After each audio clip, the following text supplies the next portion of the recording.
Hello guys and welcome back to best car picks. നമുക്കറിയാം മഹീന്ദ്ര അവരുടെ പുതിയ ഇലക്ട്രിക് SUVs ഇറക്കാനുള്ളൊരു പരിപാടിയിലാണ്. അവർ വണ്ടി ഈ വരുന്ന നവംബർ 26-നാണ് കാണിക്കാൻ പോകുന്നത്. ചിലപ്പോൾ ഞാൻ ഈ വീഡിയോ ഇടാൻ പോകുന്നത് ഇറങ്ങിക്കഴിഞ്ഞിട്ടായിരിക്കും. പക്ഷേ എന്തായാലും നമുക്ക് വണ്ടികൾ ഏതൊക്കെയാണെന്ന് അറിയാം, സ്പെക്ക് ഏകദേശം അറിയാം. XEV90 അതുപോലെ B60 എന്ന് പറയുന്ന രണ്ട് വാഹനങ്ങളാണ് അവർ ഇറക്കാൻ പോകുന്നത്. ആൻഡ് രണ്ടും കൂപ്പെ SUVs ആണ്. ടാറ്റ ഈ അടുത്ത് അവരുടെ കർവ് എന്ന് പറഞ്ഞ ഒരു കൂപ്പെ SUV ലോഞ്ച് ചെയ്തിട്ടുണ്ടായിരുന്നു. അത് നമുക്ക് ഇലക്ട്രിക്കലും പെട്രോൾ ഡീസൽ അങ്ങനെ ഒട്ടുമിക്ക പവർ ട്രെയിൻ ഓപ്ഷൻസിലെല്ലാം അവൈലബിൾ ആണ്. കുറച്ച് കാലം കഴിയുമ്പോൾ CNGയും വരുമെന്ന് പറയുന്നുണ്ട്. പക്ഷേ എന്നാലും ഈ ഒരു വണ്ടി, അതായത് സിയറ എന്ന് പറഞ്ഞൊരു പേര് അല്ലെങ്കിൽ ആ ഒരു ബ്രാൻഡ് നെയിം അവർ വീണ്ടും തിരിച്ചു കൊണ്ടുവരാൻ പോവാണ്. ഇനീഷ്യലി ഈ വണ്ടി 2026 ഇറങ്ങാനായിരുന്നു അവർ തീരുമാനിച്ചിരുന്നത്. പക്ഷെ എന്തായാലും ഇപ്പോൾ ഒരു വാഹനത്തിൻ്റെ ലോഞ്ചിൻ്റെ ഒരു ടൈം ലൈൻ പുറത്തുവിട്ടിട്ടുണ്ട്. 2025 4th ക്വാർട്ടറിലായിരിക്കും ഈ വാഹനം ലോഞ്ച് ചെയ്യാൻ പോകുന്നത്. അതിനു മുന്നേ, അതായത് 2025 തന്നെ 3rd ക്വാർട്ടറിൽ ഒരു വാഹനം കാണിക്കും. നമുക്ക് എങ്ങനെയായിരിക്കും ഇതിൻ്റെ ഡിസൈൻ, അതുപോലെ അതായത് ചെറിയൊരു പ്രിവ്യൂ പോലെ ഇവർ തരും. അതിനുശേഷമായിരിക്കും വണ്ടി ലോഞ്ച് ചെയ്യാൻ പോകുന്നത്. ഇത് ലോഞ്ച് കുറച്ചുകൂടെ നേരത്തെ ആക്കാനുള്ള ഒരു റീസൺ മഹീന്ദ്ര ആണ്. കാരണം അവരവരുടെ ഇലക്ട്രിക് വാഹനങ്ങൾ കാണിക്കുന്നു, അതുപോലെ ലോഞ്ച് ചെയ്യുന്നു. ഇപ്പോൾ നമുക്ക് നവംബർ 26-ന് ജസ്റ്റ് വണ്ടി കാണിക്കുന്ന പരിപാടിയാണ്. ലോഞ്ചൊക്കെ അടുത്ത വർഷം സ്റ്റാർട്ടിങ്ങിലായിരിക്കും എന്തായാലും വരാൻ പോകുന്നത്. പക്ഷേ എന്തായാലും അതൊക്കെ പ്രതീക്ഷിച്ചുകൊണ്ടാണ് ടാറ്റ ഇപ്പം ഇവരുടെ പുതിയ CR-EV ലോഞ്ച് ചെയ്യാൻ പോകുന്നത്. അതിൽ XEV90 എന്ന് പറയുന്ന നമ്മുടെ 700 ബേസ്ഡ് ആയിട്ടുള്ളൊരു കൂപ്പയാണ്. ആ വണ്ടി അത്യാവശ്യം എക്സ്പെൻസീവ് ആയിരിക്കും. പക്ഷേ B60 അത്യാവശ്യം അഫോർഡബിൾ ആയിട്ടുള്ള ഒരു കൂപ്പെ SUV, അതായത് നമ്മുടെ ഒരു 3XOയുടെ ഒക്കെ അതിനൊക്കെ കുറച്ചുകൂടെ എളുപ്പമുള്ളൊരു അപ്പോൾ 4 മീറ്റർ കോമ്പാക്ട് SUV, ഏകദേശം ക്രെറ്റയുടെ ഒക്കെ സൈസ് വരുന്നൊരു വണ്ടിയാണത്. അതുമായിട്ട് ഇതിൻ്റെ കോമ്പറ്റീഷൻ ആയിരിക്കില്ല. പക്ഷെ എന്നാൽ പോലും ഈ വണ്ടി ശരിക്കും ടാറ്റ ഉദ്ദേശിക്കുന്നത് നമ്മുടെ കർവിൻ്റെയും അതുപോലെ ഹാരിയർ സഫാരി അതിൻ്റെയൊക്കെ ഇടയിൽ വരുന്നൊരു പ്ലേസ്മെൻറ്റ് പോലെയാണ്. സംഭവം ഇത്തിരി ക്രൗഡഡ് ആയിട്ടുള്ളൊരു പ്ലേസ്മെൻ്റ് ആയിരിക്കും. കാരണം ആ സെഗ്മെൻറ്റ് എന്ന് പറയുമ്പോൾ ഓൾറെഡി നമ്മുടെ കർവിൻ്റെയും ഹാരിയറിൻ്റെയും പ്രൈസൊക്കെ പല സ്ഥലങ്ങളിലും ഓവർലാപ്പ് ചെയ്യുന്നുണ്ട്. അതിൻ്റെ ഇടയിൽ വീണ്ടും വേറൊരു വണ്ടിയും കൂടെ കൊണ്ടിടുക എന്ന് പറഞ്ഞു കഴിഞ്ഞാൽ ഓഫ് കോഴ്സ് കുറച്ചുകൂടെ കോംപ്ലിക്കേഷൻസ്, അല്ലെങ്കിൽ ടാറ്റയുടെ സ്വന്തം വാഹനങ്ങൾ തന്നെ കാനിബലൈസ് ചെയ്യാനുള്ള സാധ്യതയും കൂടുന്നുണ്ട്. പണ്ട് വണ്ടി ഇറക്കിയ സമയത്ത് സിയറ എന്ന് പറഞ്ഞ ബ്രാൻഡ് നെയിം പോപ്പുലർ ആയിരുന്നു. പക്ഷേ ഒരുപാട് ആൾക്കാർക്ക് അത് വാങ്ങാൻ പറ്റിയില്ല, വണ്ടി വളരെ എക്സ്പെൻസീവ് ഒക്കെ ആയതുകൊണ്ട്. പക്ഷേ ഇതിൻ്റെ കേസ് എന്തായാലും അങ്ങനെ ആയിരിക്കില്ല. ഇപ്പോൾ ആൾക്കാരുടെ ഒരു ബഡ്ജറ്റൊക്കെ അനുസരിച്ച് ഈ റേഞ്ചിലുള്ള വണ്ടികളൊക്കെ വാങ്ങാനുള്ളൊരു കപ്പാസിറ്റി എന്തായാലും ആൾക്കാർക്കുണ്ട്. പിന്നെ ഇതിൻ്റെ ഒരു ഡിസൈൻ സ്കെച്ച് ഇതിന് മുന്നേ പുറത്തു വിട്ടിട്ടുണ്ടായിരുന്നു. വണ്ടി ഏകദേശം ഇതുപോലെ ഇരിക്കുന്നതാണ് ടാറ്റ പറയുന്നത്. എന്ന് വെച്ചാൽ ഏകദേശം നമ്മുടെ ഒരു കോൺസെപ്ച്വലൈസ്ഡ് ആയിട്ടുള്ള ഡിസൈൻ്റെ തന്നെ പ്രൊഡക്ഷൻ വേർഷൻ പോലെ തന്നെയാണ് ഇതിൻ്റെ ഡിസൈൻ സ്കെച്ച് കാണുമ്പോൾ നമുക്ക് മനസ്സിലാക്കാൻ പറ്റുന്നത്. ഇതിനകത്ത് കുറച്ചുകൂടെ ലൈറ്റ്സും സംഭവങ്ങളൊക്കെ ക്ലിയർ ആയിട്ട് കാണാം. അതുപോലെ അലോയ്സിൻ്റെ ഡിസൈനൊക്കെ നമുക്ക് ഓൾമോസ്റ്റ് ക്ലിയർ ആയിട്ട് കാണാം എന്ന് മാത്രം. കോൺസെപ്റ്റ് വണ്ടി നമ്മൾ ഇതിന് മുന്നേ കണ്ടിട്ടുള്ളതാണ്. ടാറ്റ ആക്ച്വലി അതിൻ്റെ കോൺസെപ്റ്റ് 2 പ്രാവശ്യം കാണിച്ചിട്ടുണ്ട്. ഒന്ന് 2020 കാണിച്ച കോൺസെപ്റ്റാണ്, അത് ഭയങ്കര കോൺസെപ്ച്വലൈസ്ഡ് ആയിരുന്നു. പക്ഷേ അത് കഴിഞ്ഞാണ് പിന്നെ 2023 ഓട്ടോ എക്സ്പോയിൽ ഒരു വാഹനത്തിൻ്റെ കോൺസെപ്റ്റ് കാണിച്ചത്. ആ വണ്ടി almost close to production spec ആയതുകൊണ്ട് തന്നെ നമുക്ക് അതുമായിട്ട് സിമിലർ ആയിട്ടുള്ള ഡിസൈനാണ് ഇനി വരാൻ പോകുന്ന അടുത്ത വർഷത്തെ വാഹനത്തിൽ പ്രതീക്ഷിക്കാൻ പറ്റുന്നത്. ഇപ്പോൾ ഫ്രണ്ട് ഡിസൈൻ എടുക്കുകയാണെങ്കിൽ ടാറ്റയുടെ ഇപ്പോഴത്തെ വണ്ടികൾ പോലെ തന്നെ കണക്റ്റഡ് ആയിട്ടുള്ള DRLസിൻ്റെ ടോപ്പ് പോർഷനിൽ വരുന്നുണ്ട്. അതുപോലെ നമുക്ക് കുറച്ചുകൂടെ താഴത്തേക്ക് വരുമ്പോഴേക്കും മെയിൻ ലൈറ്റിംഗ് സെറ്റപ്പ് വരുന്നുണ്ട്. ലൈറ്റിംഗ് സെറ്റപ്പ് എന്ന് പറയുമ്പോൾ ടാറ്റയുടെ നെക്സോൺ, കർവ്, ഹാരിയർ ഇതിനകത്തല്ല ഇപ്പോൾ ഏകദേശം ഒരേ പാറ്റേണിലുള്ള LED ലൈറ്റ്സാണ് അവർ ഉപയോഗിക്കുന്നത്. ആ ഒരു സെയിം സെറ്റപ്പ് തന്നെയായിരിക്കും ഈ വാഹനത്തിനും കൊടുക്കാൻ പോകുന്നത്. പിന്നെ താഴത്തായിട്ട് ചെറിയൊരു ഫോഗ് ലാംപ്സിൻ്റെ പ്ലേസ്മെൻറ്റ് പോലെ വരുന്നുണ്ട്. പക്ഷേ ഇതിൻ്റെ അകത്ത് സിൽവർ എലമെൻറ്റ്സിൽ കവേർഡാണ്. പിന്നെ ടാറ്റയുടെ നടുവിൽ ഒരു ലോഗോ വരുന്നുണ്ട്. ഗ്രില്ലോ സംഭവങ്ങളൊന്നും ഇലക്ട്രിക് ആയതുകൊണ്ട് ഇതിനകത്ത് കൊടുത്തിട്ടില്ല. പക്ഷേ ഈ വണ്ടി ഇലക്ട്രിക്കൽ മാത്രമായിരിക്കില്ല, നമുക്ക് ഇതിൻ്റെ പെട്രോൾ ഡീസൽ വേർഷനൊക്കെ കിട്ടും. ഡീസലിൻ്റെ കാര്യം ഇപ്പോഴും കൺഫേം അല്ല, പക്ഷേ എന്തായാലും പെട്രോൾ വണ്ടി വരും എന്നുള്ളത് ഉറപ്പാണ്. ഇനി സൈഡ് പ്രൊഫൈലിലേക്ക് വരികയാണെങ്കിൽ ഇതിൻ്റെ അലോയ്സ് ഇപ്പോൾ അവരിട്ട് നമ്മുടെ കോൺസെപ്റ്റിൽ കാണിച്ചിരിക്കുന്ന ഈ വണ്ടിയാണ്. ടെസ്റ്റിംഗ് ഒന്നും ഇതുവരെ ആക്ച്വലി നടക്കുന്നില്ല. അതായത് സ്പൈഡ് ഇമേജ് ഒന്നും നമുക്ക് ഇതുവരെ ഈ വാഹനത്തിൻ്റെ ലഭിച്ചിട്ടില്ല. ഇപ്പോഴും കോൺസെപ്റ്റ് ഡിസൈൻ മാത്രമേ നമുക്ക് കാണാൻ പറ്റിയിട്ടുള്ളൂ. എന്തായാലും ഈ വണ്ടിയിൽ ഒരു ഫ്ലഷ് ഫിറ്റിംഗ് ഡോർ ഹാൻഡിൽസ് ഒക്കെ കൊടുത്തിട്ടുണ്ട്. ORVMസിൻ്റെ ഡിസൈനൊക്കെ ടാറ്റയുടെ ഇപ്പോഴത്തെ ഹാരിയറിലൊക്കെ വരുന്ന അതുപോലൊക്കെ തന്നെ ആയിരിക്കും. പിന്നെ നമുക്ക് അലോയ് വീൽസ് ആണ്. 19 ഇഞ്ച് സൈസ് മിനിമം കൺഫേം ആണ്. 18 ഉറപ്പായിട്ടുണ്ടാവും.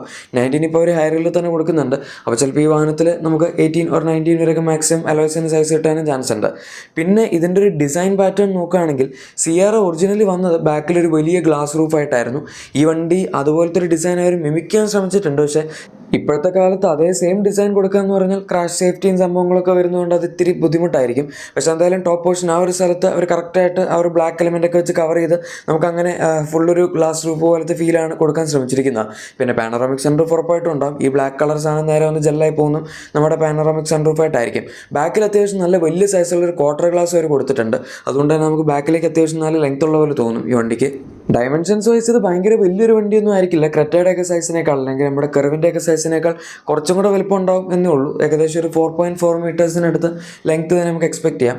ഇനി ബാക്കിലത്തെ ഒരു ഡിസൈൻ എടുക്കുകയാണെങ്കിൽ അവിടെ നമ്മൾ ഫ്രണ്ടിൽ കണ്ട പോലെ തന്നെയുള്ള ഒരു സിൽവർ എലമെൻറ്റ്സ് എൻ്റെ പ്ലേസ്മെൻറ്റ് താഴെ കൊടുത്തിട്ടുണ്ട്. ടെയിൽ ലാംപ്സ് ആണെങ്കിൽ പോലും ഫ്രണ്ടിലെ പോലെ തന്നെ കംപ്ലീറ്റ്ലി കണക്റ്റഡ് ആയിട്ടാണ് ബാക്കിലും കൊടുത്തിരിക്കുന്നത്. അതിപ്പോഴത്തെ ഒരു മാർക്കറ്റ് ട്രെൻഡാണ്. ഇത് പിന്നെ കോൺസെപ്റ്റ് ആയതുകൊണ്ട് ഇതിൻ്റെ അകത്ത് നമുക്ക് മെയിൻ ആയിട്ടുള്ള ലൈറ്റ്സ് ഒന്നും അവൈലബിൾ അല്ല.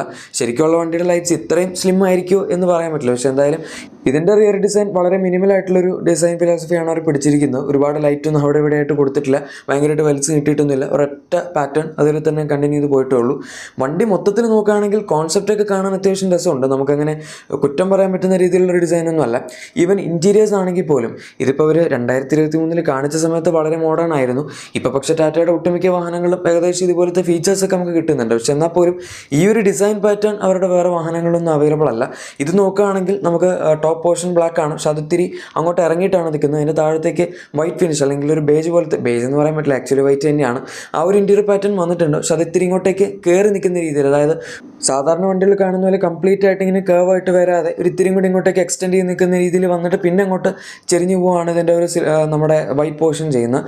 പിന്നെ ഒരുപാട് ഡിസൈൻ എലമെൻറ്റ്സ്, അതായത് കോപ്പർ അതുപോലെ ബ്ലാക്ക് അങ്ങനെ കുറേ എലമെൻറ്റ്സ് അവർ ഉപയോഗിച്ചിട്ടുണ്ട്. പിന്നെ ടോപ്പ് പോർഷനിൽ ചെറിയൊരു ഗ്ലോ ബോക്സ് പോലത്തെ സംഭവം നമുക്ക് കാണാം. അത് എയർ ബാഗിൻ്റെ കവറിങ് ആണോ എന്ന് പറയാൻ പറ്റില്ല. പിന്നെ സ്ക്രീൻസ് ഒക്കെ എടുക്കുകയാണെങ്കിൽ ടാറ്റയുടെ ഇപ്പോഴത്തെ നമ്മൾ വാഹനങ്ങളിൽ കാണുന്ന 12.3 ഇഞ്ച് സൈസ് വരുന്ന ഇൻഫോർടൈൻമെൻറ്റ് സിസ്റ്റം അവൈലബിൾ ആണ്. 10.25 ഇഞ്ച് സൈസ് വരുന്ന ഇൻസ്ട്രുമെൻറ്റ് ക്ലസ്റ്റർ ആയിരിക്കും ഇതിനകത്ത് വരുന്നത്. പിന്നെ AC കൺട്രോൾസ് ഒക്കെ നമുക്ക് ഡ്യുവൽ സോൺ എന്തായാലും അവൈലബിൾ ആയിരിക്കും, കാരണം ഹാരിയറിലും അതുപോലെ സഫാരിയിലും ഡ്യുവൽ സോൺ അവൈലബിൾ ആണ്.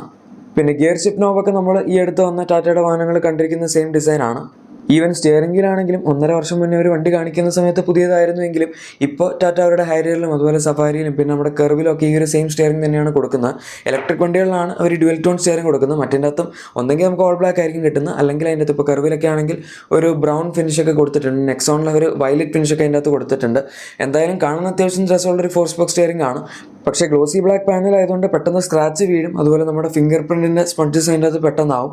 അതുപോലെ ഇതിൻ്റെ അകത്ത് കുറച്ച് ആക്സിഡൻ്റൽ ടച്ചസ്, ബട്ടൺസ് ഭയങ്കര സോഫ്റ്റ് ആയതുകൊണ്ടും ആൾക്കാർ പറയുന്നുണ്ട് സ്റ്റിയറിംഗ് മോണർ കൺട്രോൾസിൻ്റെ.